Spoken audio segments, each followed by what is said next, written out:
You've been to a roller disco already and you've realized, wow, I can actually get moving quite easily. Let's go. Woo! Let's go. Yay, we're going skating. And then you go, oh, because you realize you're going too fast. The wall's right there. And you haven't yet developed the skills or knowledge or techniques about how to stop. So let's address that today. The first stop that I would work on is the plow stop. And the plow stop looks like this. Rolling. A plow stop is wide and low. If you imagine a triangle between your feet and your hips, you are going to be more stable if your feet are wider, right? Or if the base of the triangle is bigger than the sides of the triangle. You can do that in a couple of ways. The first way is by bending your knees. You lower your hips and your center of gravity drops so that you're lower to the ground. The second way is by making your feet wider, which also lowers your hips. Anything that is wider than hip width is going to feel uncomfortable. So this is a progressive kind of stop.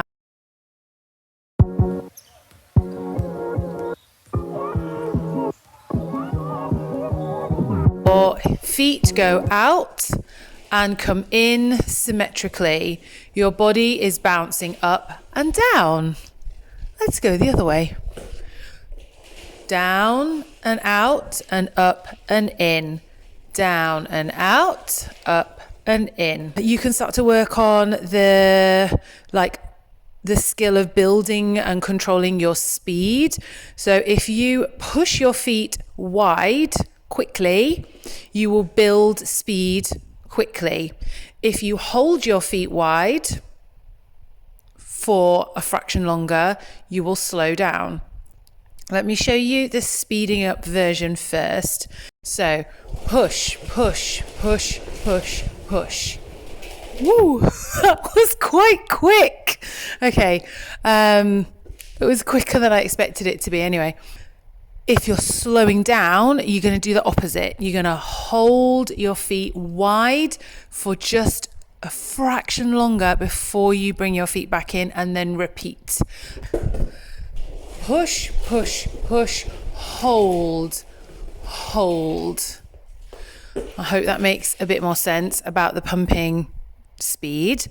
Let's just talk about the plow stop position. So we know a plow stop is not a very pretty looking stop. It is pretty undignified. It's like the opposite of pretty.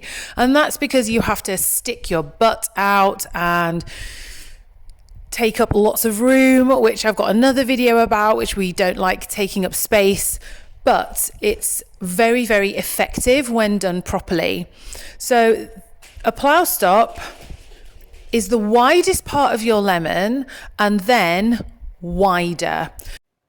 Hi everyone, it's Editing Mel here, and unfortunately the audio file failed somewhere along the line as I was happily recording the video and must have pressed stop recording at some point, but unfortunately the original audio is pretty shocking quality, and because I'm so far away from the camera you just can't hear it. So I apologize profusely, and instead I decided to do a voiceover rather than subject you to the tinny echo that is just me miles away from the camera. So I hope you can bear with it for the rest of the video, and as I say, I apologize if you decide that you're out after this point. So back to the plow stop. You want to be pushing your heels out rather than pulling your toes in, because you want a wider rather than a narrower stance.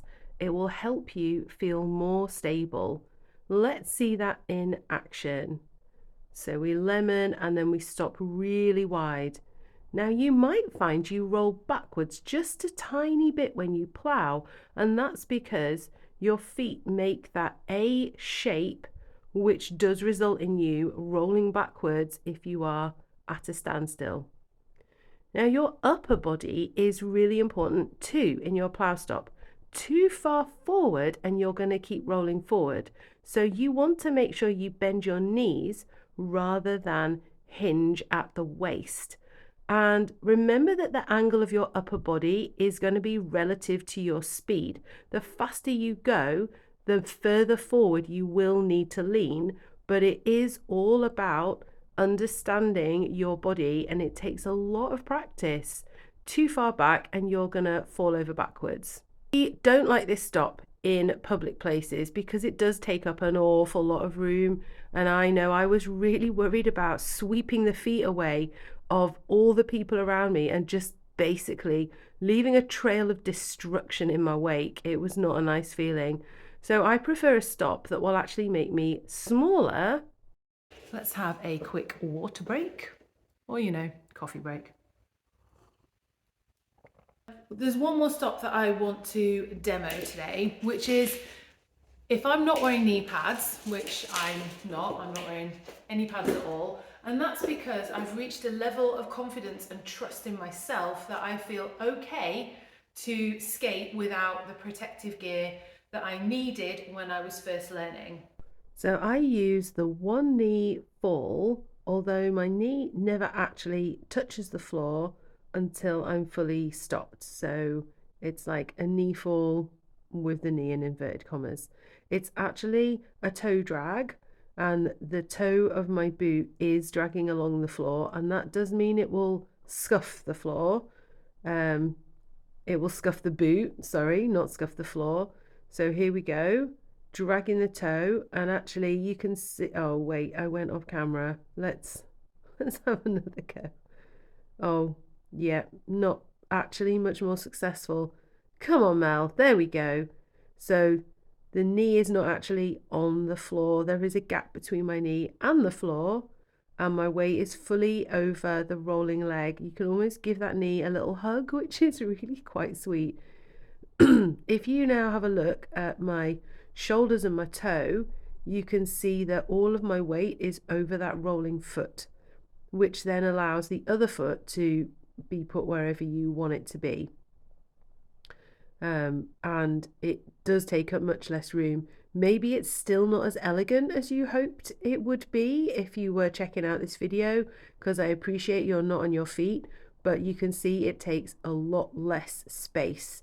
And people do not enjoy doing this because it will scuff up your boots. So the best way to practice is just to skate around.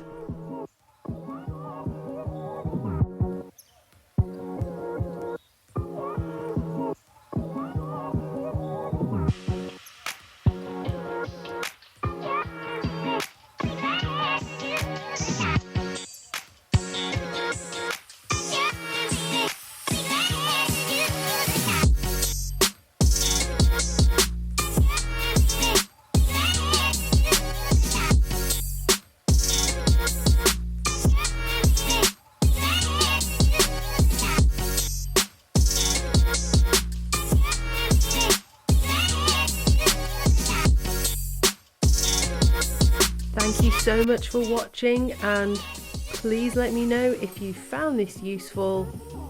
Boot the like button if it helped you in any way. Have a wonderful day.